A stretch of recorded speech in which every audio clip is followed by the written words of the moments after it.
Кыргыз эли байыртадан спорттук улуттук оюндарга өтө бай келет. Бирок ошол боюнча заманбап доордо жакшы адистерди чыгаруу бул бүгүнкү күндүн көйгөйлүү маселелеринин бири. Арыбаңыздар. Анда бүгүнкү сүйлөшө турган маегибиз ушул тууралуу болмокчу улуттук оюндар. Бизде конокто Кыргыз мамлекеттик дене тарбия жана спорт академиясынын профессору Мамбеталиев Канат Уркашевич. Саламатсыздарбы? Саламатсызбы? Мынакей ушул улуттук оюндар боюнча.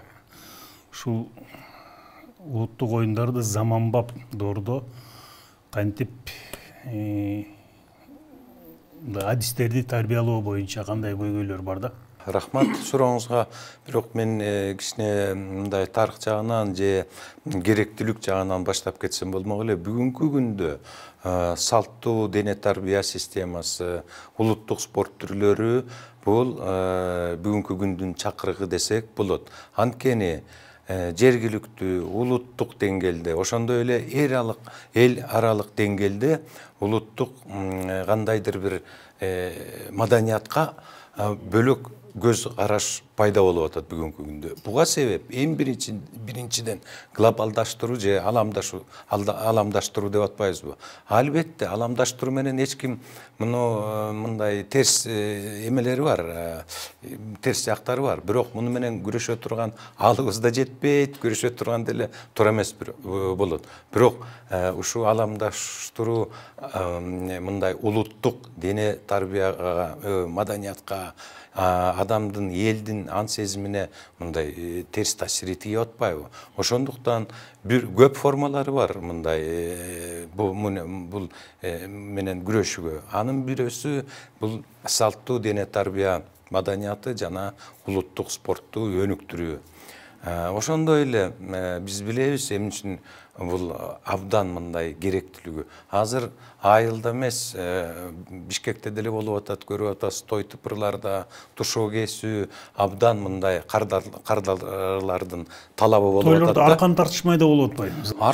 Аркан тартышмай, эреңиш, көкбөрү, күрөш, кыргыз күрөш, бир топ эле спорттун түрлөрү абдан өнүгүп кетти да. Бүгүнкү күндө 15 жылдай болуп кетти, мектептерде өзүнчө бир бөлүк бар, тиги улуттук спорт оюндары деп туруп. Эми канчалык, кандай деңгээлде мындай өнүгүп жатат, ал өзүнчө бир чоң суроо да. Мынакей ушул айылдык деңгээлде, мисалы үчүн айылда жерлерде бул улуттук оюн катуу ойнолуп жатат да. Бирок ошону дүйнөлүк аренага чыгаруу силердин милдет, ошо адискөйлөрдү чыгарып, окутуп, үйрөтүп дегендечи. Бүгүнкү учурда ушул сиздердин окуу жай аркылуу ошолорду тарбиялоо боюнча эмне көйгөй болуп жатат да? Материалдык жактанбы же ушул билим жагынанбы? Эми айта кетсек, бул мындай комплекстик көйгөйлөр да. Бир жагынан материалдык, техникалык көйгөйлөр бар. Экинчи жагынан тиги биздин адистерибиздин мындай айлыгы аз болуп атат. Үчүнчү жагынан бул баягы башкаруу, уюштуруу маселеси. Бүгүнкү күндө биздин академияда бир эле кафедра болуп атат. Биздин оюбузча, биздин дегенде менин кесиптештерим, пикирлештерим бар дегенди билгизет да. Биздин оюбузча бүгүнкү күндө салттуу дене тарбия жана этноспорт же улуттук спорт боюнча өзүнчө факультет ачсак туура болот эле. Буга себептери же мындай пайдубалы түзүлүп калды. Биринчиден атайын талаптар бар. 100дөн ашуун студент окуйт бизде. Экинчиден мугалимдерибиздин деңгээли, профессорлор бар, доценттер бар, илимдердин кандидаттары бар. Ошондой эле биздин Кыргыз Республикасынын эмгектен тиги дене тарбиясына жана спортуна эмгеги сиңген адистер бар. Демек, бүгүнкү күндө жок дегенде 2-3 кафедра ачсак болот. Бир кафедра мисалы улуттук эл оюндары кафедрасы, экинчи кафедра болсо бул улуттук спорт түрлөрү боюнча. Ооба айрым спорт түрлөрү бар, мындай өзүнчө бөлүнүп кетиши. Мисалы бүгүнкү күндө кыргыз күрөш менен кул атууну өзүнчө бир кафедра кылып бөлсөк, ошого мындай алыбыз жетет. Бул бир жагынан, экинчи жагынан бул мындай турмуштун талаптарына туура келиши мүмкүн деп ойлойбуз. Мынакей азыр сиздерде ректор шайлоо болгон жатпайбы? Ушул жаңы келген ректорго эмне сунуштайт элеңиз, эмнеден баштасын? Рахмат сурооңузга. Албетте биз жана азыркыдай айтып кеткендей, мына ушу улуттук спорт боюнча жана салттуу дене тарбия боюнча факультетин ачуу, ошондой эле бир топ мындай көйгөйлөр бар. Бул материалдык, техникалык базабыз абдан начар. Бул биздин айлыгыбыз өтө ылдый да, мындай бүгүнкү талаптарга туура эмес, мындай жетишпегендиги десек болот. Ошо менен эле тиги менеджмент деле аксап атат, кадрдык саясат. Бирок мунун баарын бир мындай кыскача айтып кетсек, бүгүнкү күнү биздин академиябыздын жашоосу мына базар экономикасына, демократия мыйзамдарына туура эмес келип атат да, шайкештиги жок. Ушу эң чоң маселе. Мисалы бүгүн түшүнүктүү да, өкмөттүн, мамлекеттин толук бойдон биздин көйгөйлөрдү чечүү үчүн каражаты жетпейт. Демек, биз өзүбүз кандайдыр бир башка булактарды, механизмдерди таап, ошолорду ишке ашырууга күчүбүздү жумшаш керекпиз. Эми башка булактар болгондо бул кандай коммерциялык түрдө окутуу жагындай болуп калат?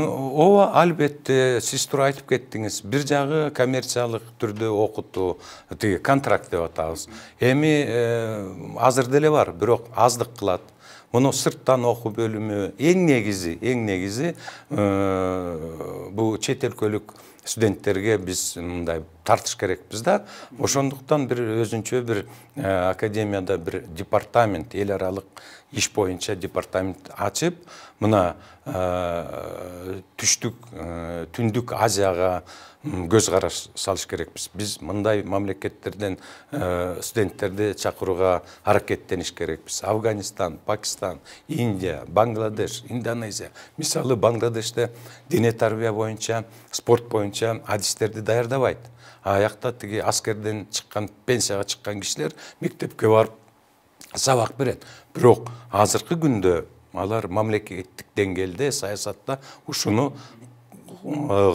карап чыгып атат да, кантип бир бөлөкчө бир көз караш пайда болот. Экинчи жагынан биз билебиз, дүйнөдө мындай саясат бар, баягы өзүнүн маданиятын, өлкөсүн, тилин же кандайдыр бир жетишкендигин спорт аркылуу жылдырат да.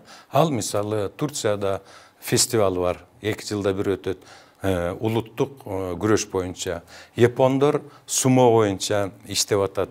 Жана бөлөк өлкөлөр мындай өзүнүн спорт түрлөрүн түртүп атат да. Ошондуктан биз факультетти дагы мындай сунуштап атпайбызбы? Салттуу дене тарбия факультети деп. Кыргыз эл оюндары дебей. Анткени биз бул жерден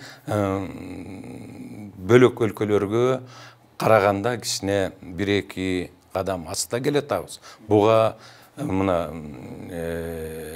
3 жолу дүйнөлүк көчмөн оюндарды өткөздүк, мына күбө биздин оюндарда. Демек, ушу жерден биз мындай жакшылап ушу жагын өркүндөтүп кетиш керекпиз да. Бул ошо сиз айтып кеткен дүйнөлүк көчмөндөр оюндарында ошондо сыртта башка мамлекеттерден ушул оюндар менен катуу таанылдык да. Эми дүйнөлүк аренага чыгаруу ушул улуттук оюндарды. Мисалы үчүн азыр Якутиядан таяк тартышты, олимпиадалык оюнга киришкенге аракет кылып атышпайбы? Мүмкүн биз ушул өзүнчө бир Орто Азия боюнча, улуттук оюндар боюнча өзүнчө ошо олимпиада оюн сыяктуу кылсак болот беле? Бул көчмөндөр оюндарын идеясы деле негизи ошонун негизинде түзүлгөн да. Албетте. Эми көчмөндөр оюндары бул bir forma, bir abdan çoğun мындай борбордук орун ээлеген формасы ба эл аралык деңгээлге чыгыш үчүн. Негизинен мына дүйнөлүк этно оюндар конфедерациясы ушул идеяны алып баратат да, философиясы же негизги идеясы бул бардык элдердин нукура кайталанбас ушу мындай өз элинин өзүнө таанымал дене тарбия системасын сактап, биринчиден сактап бүгүнкү күнү кеңири жайылтуу да. Эми ушу идея менен жана сиз айтып кеттиңиз таяк тартыш олимпиадага. Менимче андай көз караш бүгүнкү күндө турбайт. Бул 5-6-10 жыл мурда балким федерация жаралып атканда ошондо ушундай максат коюлса коюлгандыр. Азыр болсо бир топ федерациялар түшүнүп калды. Бизди улуттук федерацияларды тиги эл аралык олимпиада комитетинде эч ким күтпөйт. Бизге мындай айтсак жол жабык көбүнчө. Ну, балким айрым спорттун түрлөрү бар. Мисалы, тиги алыш жакшы келатат.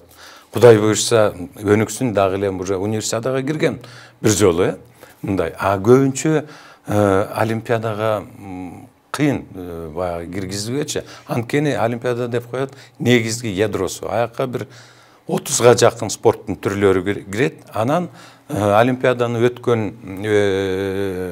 өткөзүп жаткан мамлекет өзүнүн 5-6 өзүнө жагымдуу эмелерди эми ар кандай саясаттарга карап туруп өзүнүн спорт түрлөрүн киргизип ушундай түртөт да. Мисалы, таэквондо кылды ушинтип корейлер. Өз убагында олимпиада Москвада өткөндө көпчүлүк күтүп аткан самбаны киргизе коебуз деп. Бирок ал кезде саясатка каршы болуп калды да. Анткени өзүңүз билесиз, бойкот болуп, ошондуктан бөлөк элдин кызыкчылыгын, бөлөк мамлекеттердин кызыкчылыгын эске алуу биринчи орунга чыккан.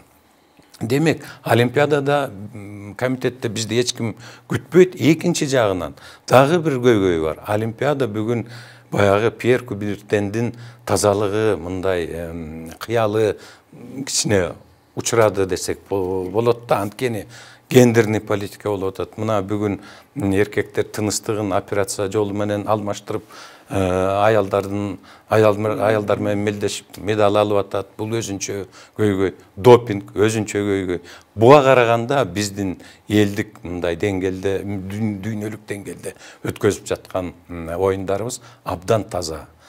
Анан айтып кетиш керек, бул да тазалыгы бир жагы, экинчи жагы да экономика, каржы жагы. Бул элдик оюндар, элдик спорт түрлөрү мынча акчага мындай коротууга мажбурлабайт да. Муну пропагандалоо боюнча, мисалы үчүн көчмөндөр оюндары болду, көптөгөн оюндун түрлөрү чыкты да, ошо даңазаланды. Эми элге пропагандалоо ошондой салмактуу долбоорлорду тынбай өткөрүш керекпи же башка да жолдору барбы?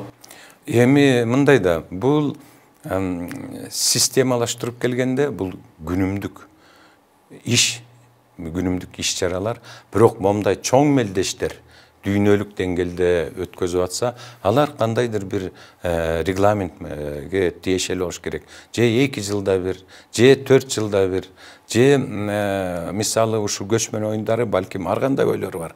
Жалан эле Кыргызстанда эле өткөзсөк, же мындай айлампа болуп кетиш керекпи? Ишылып муну убакыт көрсөтөт го. Ар кандай эмелер бар мындай. Жолдору бар. Мисалы, Наадам оюндары Монголияда 800 жыл болду өткөрүп атат. Алар жеке Монголияда өткөзөт. Анан бир эле монгол улутундагы спортчулар катышат. Бул 3 илдик атмай ат чабыш монголдордун бок деген күрөшү. Бизге келип маек куруп бергениңизге рахмат. Ушул ишиңизди алдыга жылдыра бериңиз. Урматтуу мекендештер, ар бир элдин, улуттун, мамлекеттин сакталышы бул өзүнүн маданияты, анын ичинде спорт, тил жана өзүнүн жашаган жери менен сакталат. Анда биз дагы өзүбүздүн маданиятыбызды даңазалап сактап келели. Берүүбүздү аяктайбыз. Биз менен болуңуздар, саламат болуңуздар.